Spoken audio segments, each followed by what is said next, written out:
Tim Wise, who helped run a campaign to basically keep David Duke from becoming either Louisiana's, I believe it was a senator from Louisiana, perhaps it was House of Representatives, and then Duke ran for governor of Louisiana. And in his first race, he won 60% of the white vote. When he ran for the U.S. Senate from Louisiana, he won 60% of the white vote. He lost overall because there's a substantial black vote in Louisiana, and they knew who he was. But he got 60% of the white vote. So Tim Wise became the assistant director of an anti-David Duke political action committee. Back in the day, this was 1991 and 1990. He ran for the Senate in 1990, and he ran for the governorship in 91. And he said when he ran the 1990 campaign against David Duke, the Democratic Party consultants who came in said, don't talk about David Duke being a racist. Everybody knows he's a racist. Instead, talk about, issues, right? Talk about the fact that David Duke, got out of going to Vietnam, and that he doesn't, and then he's been charged by the government with not paying his taxes, right? In other words, characterize him as a bad politician, essentially. And in fact, to quote Tim Wise, he says, they told us that we shouldn't make a big deal out of his contemporary racist appeals per se, because lots of voters agree with those appeals. They even encouraged us to talk about utterly superfluous stuff like Duke paying his taxes late, or Duke avoiding service in Vietnam, or Duke writing a sex manual under a female pseudonym. Yeah, he did that.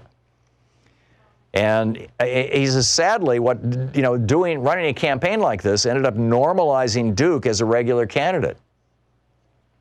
Attacking his generic character or his bill-paying habits or his inadequate plan for job creation, any of those things made David Duke seem like he was just another Republican candidate for office.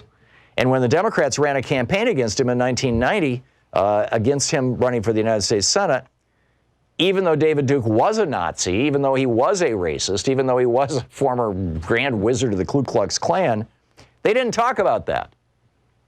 And frankly, as Tim Wise points out, the people who were voting for David Duke were not voting because they thought he had a great jobs program, or they liked his tax policy, or they thought that his support of term limits was a good idea. And the people who voted against him didn't vote against him because he was a chicken hawk who didn't show up in Vietnam, or he was late in paying his taxes, or he wrote a sex manual under a woman's name. None of that happened. What happened was the people, by and large, who voted for David Duke voted for him because they were white racists, and the people, by and large, who voted against David Duke were voting against him because they knew he was a racist and they hated his racism. I mean, that was the core of it. So Tim Wise notes that in the governor's race, a year later, when David Duke ran for governor, he says, we dispensed with all that BS. We talked about Duke's ongoing Nazism and the moral, practical evil of his racist appeals. We discussed how that moral evil would have real-world consequences, driving tourists and businesses away from Louisiana, things like that. But mostly we said that his racism was wrong. It's not who we want to be. It's not who we are.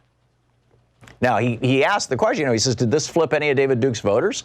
No, it didn't. In fact, more people turned out to vote for David Duke. 65,000 people, additional people, in the 1991 race showed up to vote for David Duke than voted in 1990 for him. So David Duke actually got more votes. But on the left, massively more people turned out.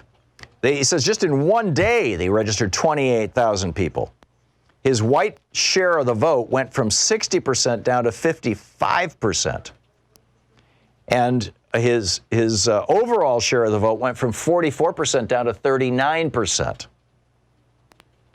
In other words, he says Duke retained 94% of the folks he got first time out. You're not going to get racists to stop being racists. And by pointing out that Trump is, here's the lesson for 2020. By pointing out that Trump is a racist, that strategy, while it's not going to cause the racists to say, oh, gee, I think I won't vote for Trump. In fact, it may even cause some of the racists to turn out to vote for Trump who might not have otherwise done so. What it does do is it mobilizes the anti-racist, anti-fascist base. These people never voted for Trump's policies. They voted for his bigotry. So Tim Wise says, I would say crafting an argument that this is an existential crisis for the nation. Trump's bigotry, his racism. He says, make it about Trump's bigotry and who we want to be as a country. He says, I know for a fact that this message, that Trumpism is a threat to everything we care about and love about this country, that message is what will inspire the Democratic base to come out and vote. And that is what this election is about. And if we focus too much on wonky, look how much I've thought about this stuff, it's not going to move the needle in 2020. It is important to have policy. It's very important to have good policy. And we've got a bunch of candidates who are, really, doubling and tripling down on that. Elizabeth Warren probably at the top of that pile. But he says we need to stop approaching elections like a damn debate team. He's no genius. And if you downplay his racism, you normalize him. If you make this about policy, you normalize him. He is a racist. He is a white nationalist. He is an authoritarian. He and his cult are a threat to the future of the nation and the world because of their hate. And that's where we need to be focusing our attention and energy. So what do you think? I think that Tim Wise has an absolutely cogent, spot-on point of view. And, as the caller during the last break said, this is already, they're actually, to go beyond that, they're already accusing the left of being filled with hate, right? Ted Cruz is saying, Antifa, they're hateful. We have to call them terrorists.